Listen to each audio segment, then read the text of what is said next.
I started my training career at the age of 11. I was off doing some shopping. I was looking over the magazines, and all of a sudden my attention was arrested by the sight of a muscle man, and I knew instantly this is what I was going to be, and it was a love affair, and I've been doing it ever since.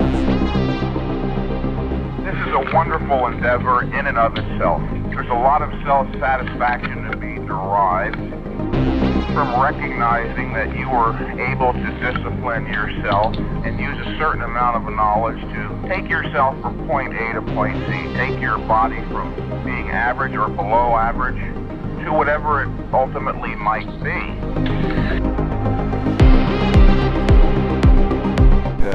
Was that hard for you to deal with people saying to you, you're too big, you're too... No. As a matter of fact, I was always a bit of a rebel throughout my life, and the thought that I would be different from other people never bothered me. And when I heard that it bothered other people, it even gave me more impetus to continue training.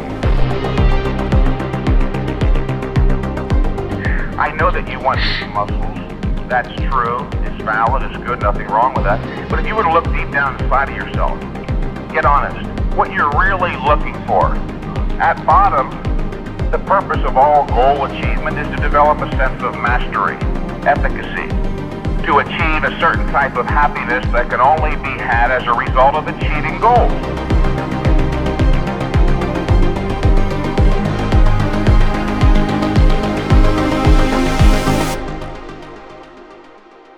A lot of people find once they acquire the muscles they'd always dreamed of, they're not really different inside, because they don't take this philosophical approach as you started this particular issue with.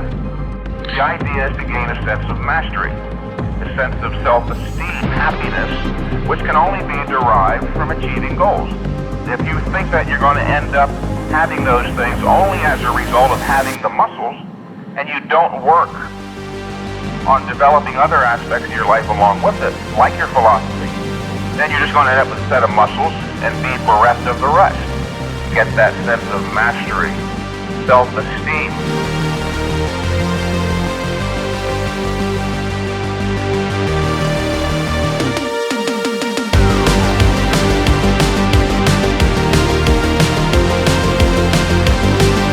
Come on, push it. Good.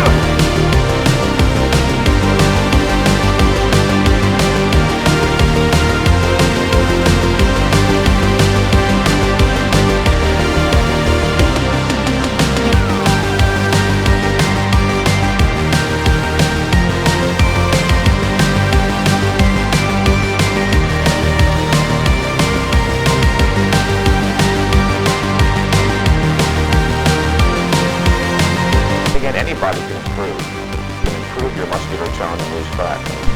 For those who want to build muscle mass, the most important principle is that of intensity. The harder you train, the more weight you lift, the more you put into it, the more muscle you'll develop.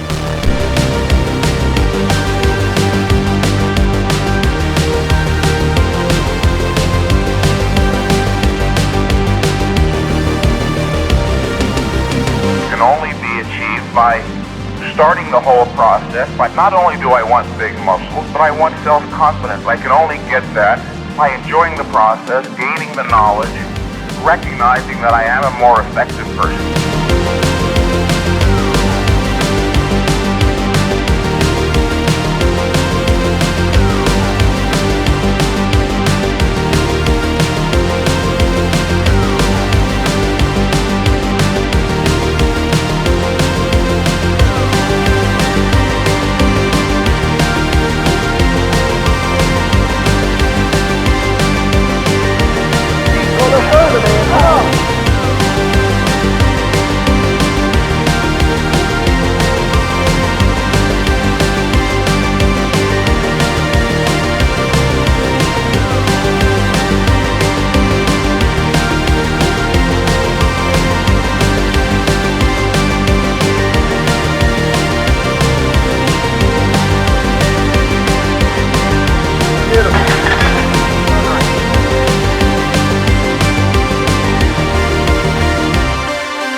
No one piece of equipment is capable of working magic. For optimal results, the single most important factor is intensity of effort.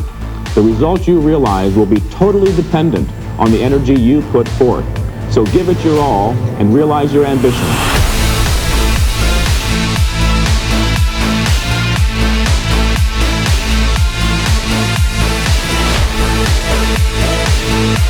Come on, don't quit on me now.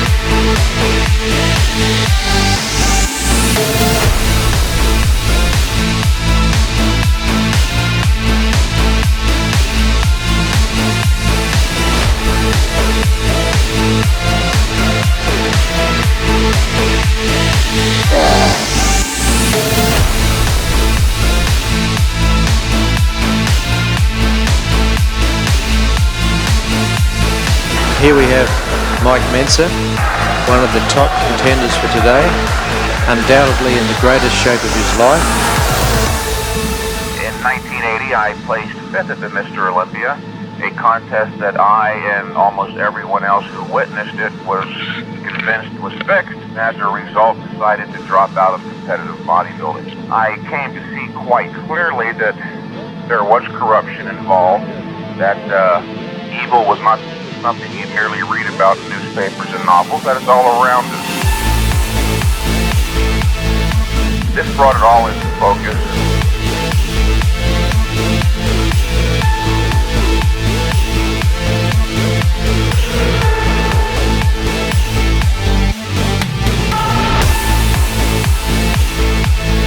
And I get sick and tired of hearing people bring up the idea that, well, bodybuilding is subjective. So who are you to say that contests are fixed?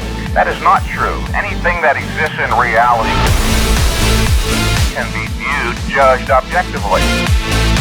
There are objective criteria for judging bodybuilders. Interesting, at the 1980 Olympia, the only people who saw Arnold as the winner were the 7 judges and his closest friends.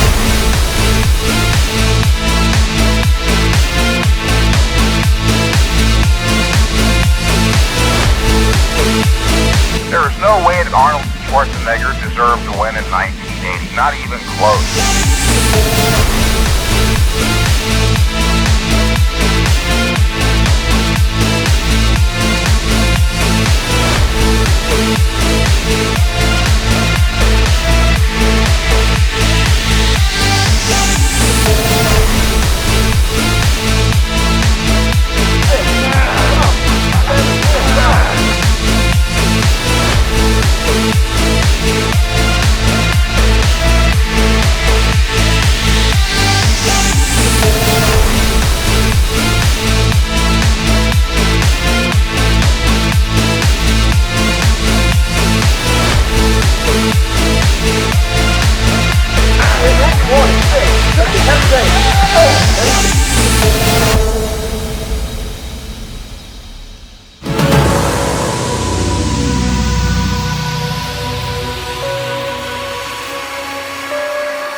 Of exercising the mental effort required to integrate knowledge of a higher order. Cast aside all other concerns for now. Get intense mentally.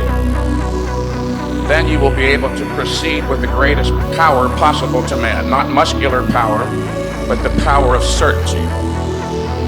Knowledge, human knowledge, like any other value, has to be gained through a volitional effort, an act of choice.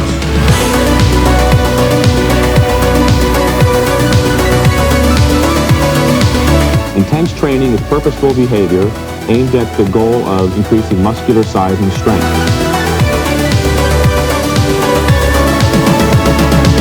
In order to train as hard as possible, you must retain a clear image of your purpose.